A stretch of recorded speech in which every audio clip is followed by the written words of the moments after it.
Today we're continuing our journey around the streets of Salisbury to find out what they can tell us about the past and how people used to live in our city.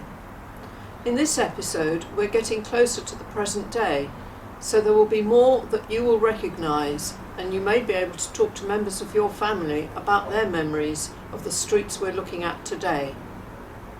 The century after about 1750 is often referred to as the Industrial Revolution because it was a period when there were lots of inventions and new machines which changed the way people lived. Some towns, like Manchester or Sheffield, grew very quickly into big, dirty cities full of smoking factories, and some people were very unhappy because their jobs and old ways of living disappeared. But lots of the new inventions improved life for people. Salisbury may not have grown into an industrial city, but life here definitely changed during the 19th and early 20th centuries. In the first film in this series, we learned about people making journeys into Salisbury when it was a very new city, nearly 800 years ago. Let's consider Fred, who wants to travel to London from Salisbury in 1841, just 180 years ago. He doesn't have to walk all the way now, of course, and his journey in a stagecoach will be a bit more comfortable than in 1700. But it will be very expensive and will probably still take him at least 9 hours. So Fred would have been very pleased in 1847 when the railway finally came to Salisbury and he could travel to London much more cheaply and comfortably by train in less than 3 hours.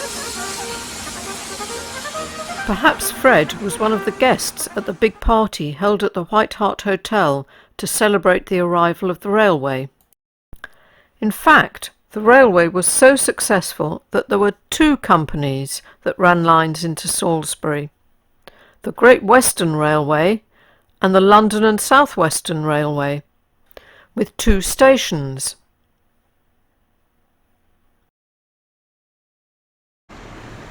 Here I am coming out of the London and South Western Railway station, which is the one we use today.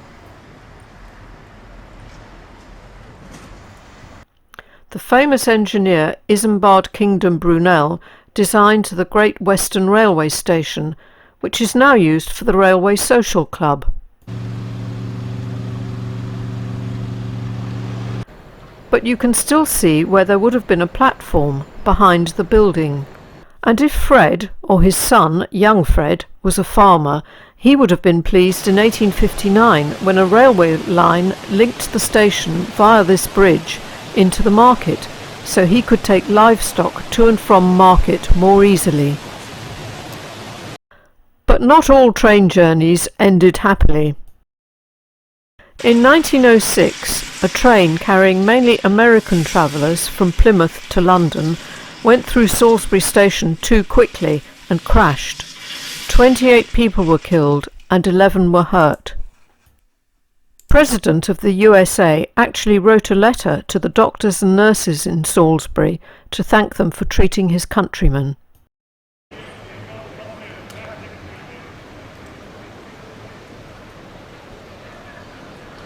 Here we are in a part of Salisbury known as the Maltings.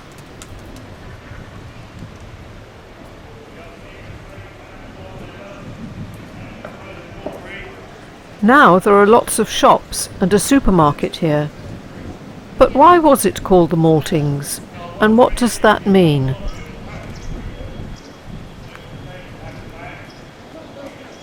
Malting is a process of turning grains, such as barley or wheat, into malt, which is needed to brew beer.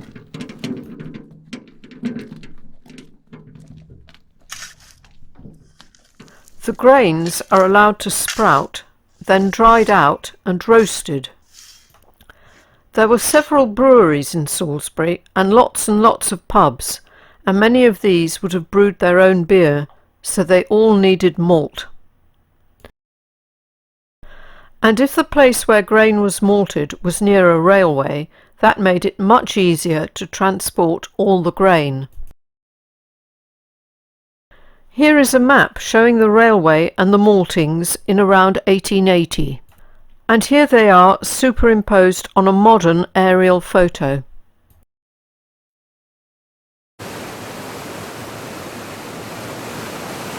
We're walking up Fisherton Street now. Lots of streets are named after the place they lead to, such as London Road or Winchester Street. Can you think of any others in Salisbury like that? 200 or 300 years ago, this area was a village called Fisherton Area, and this was the street that led to the village. Now it's part of the city, but the street is still Fisherton Street.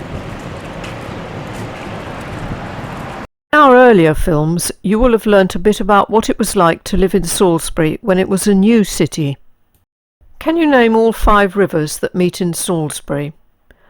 The Nadder, the Ebble, the Bourne, the Wylye and the Avon.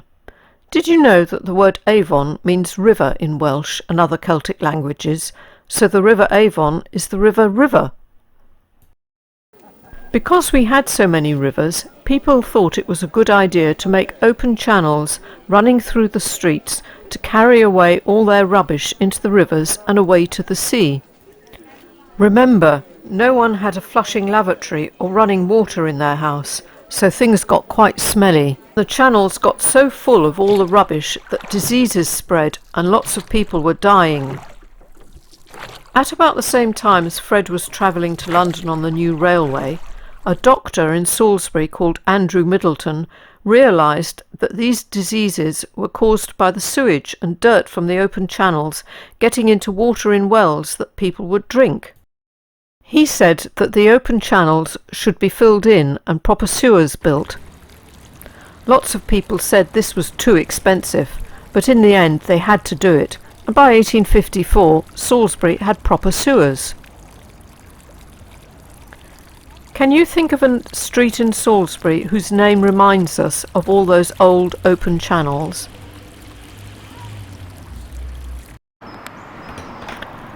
And we can remember Dr. Middleton when we walk along Middleton Road. As we shall see later on in this film, lots of roads are named after people who were important in their town or city. But perhaps Dr. Middleton would have liked to be remembered in a grander street. Before we move on from Middleton Road, think about what happened when the dirty old channels were cleared and filled in.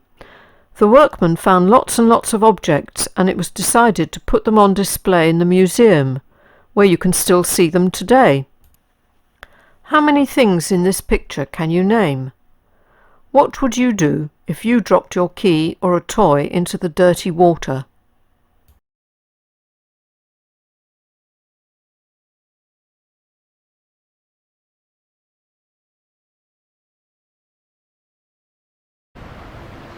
Now let's look at the streets around Middleton Road.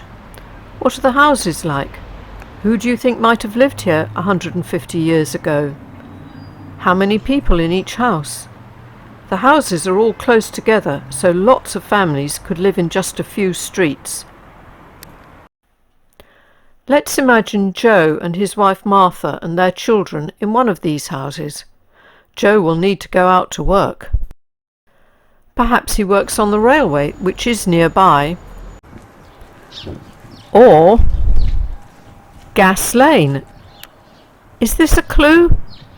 Yes, I think it is.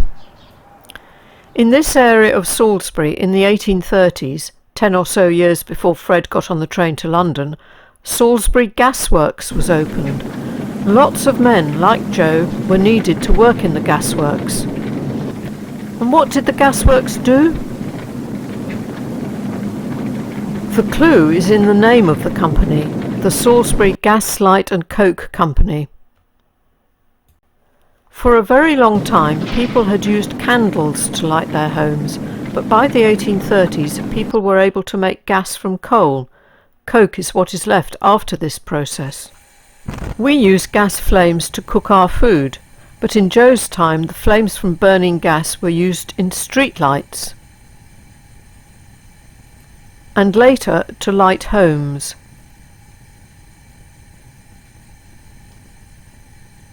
So instead of switching the light on, you would light the gas. In fact, the first street in Salisbury to be lit by gaslight was Fisherton Street in 1833. Imagine how much easier and safer it would have been to walk along a street with gas lighting. You can't see the gasworks anymore because they were demolished a long time ago.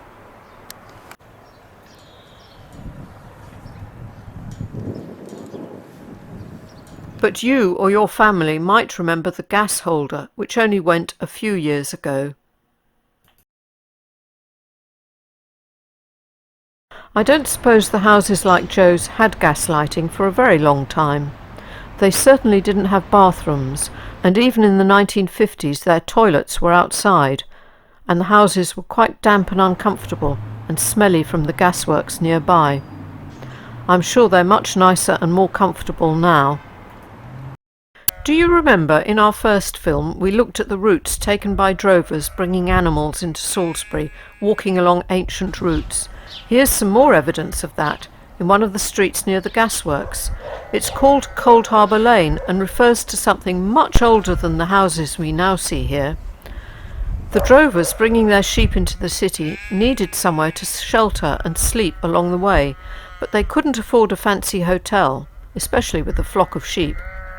A cold harbour was a shelter or harbour, perhaps very basic, such as an old barn or shed, but with no food or heating provided, so it was a cold harbour. Lots of towns have a road called Cold Harbour Lane. There's even a famous road of this name in Brixton in London. We've seen one street called after an important person, Dr. Middleton, but sometimes streets are called after an event or a place that seemed very important at the time they were built. For example, if you were building a row of houses in 2012, you might have decided to call it Olympic Way after the London Olympic Games. Here's Empire Road in Salisbury. By the 1920s and 30s, Britain ruled lots of countries across the world, and people were very proud of the British Empire, so they named their streets after these places. If we continue our tour by walking up Wilton Road, so called because it leads to Wilton, we find Canadian Avenue.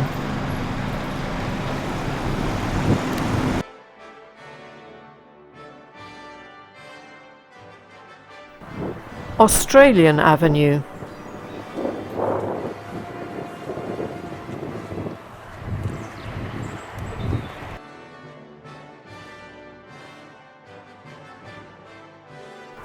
New Zealand Avenue.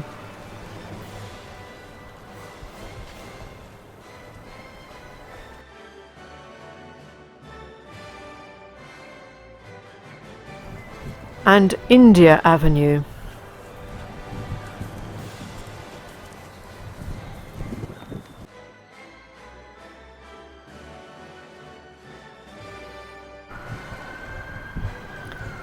These houses look like they were built all at roughly the same time, and with bathrooms and inside toilets.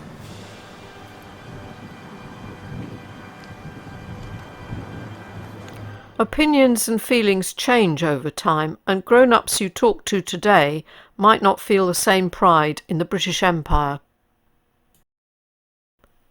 Where do you go if you're unwell and need to be looked after? A hospital. Nowadays we have Salisbury District Hospital in Odstock. But 250 years ago Salisbury had another hospital. The building is still here at the bottom of Fisherton Street, but it's divided into flats now. What's the old-fashioned word for a hospital that you can see on the front of this building?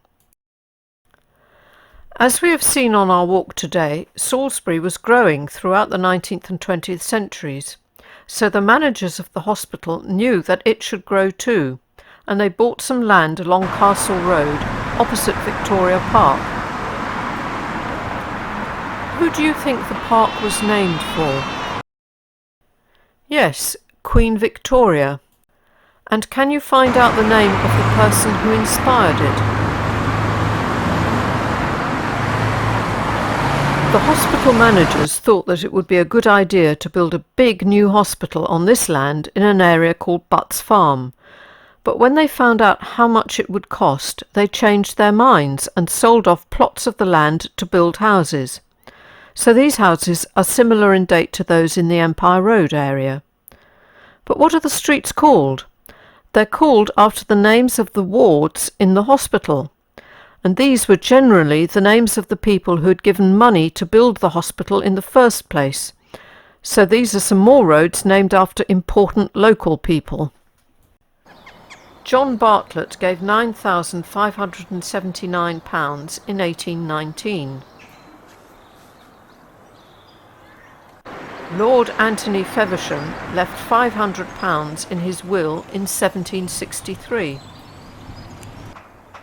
Richard Atwood donated £2,100 in 1849. The Earl of Radnor gave £500 in 1767. And the Duke of Queensberry gave £200. Beatrice Road is called after the maternity ward, which was named for Queen Victoria's youngest daughter, who was always known as Baby in her family. Our tour is nearly over today, but Salisbury keeps on growing and new streets need names.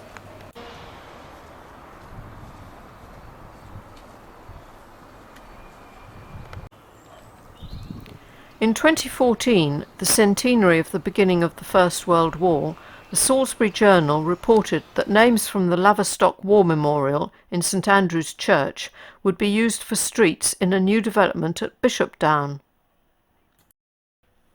If you were building a street of houses today, what would you call it?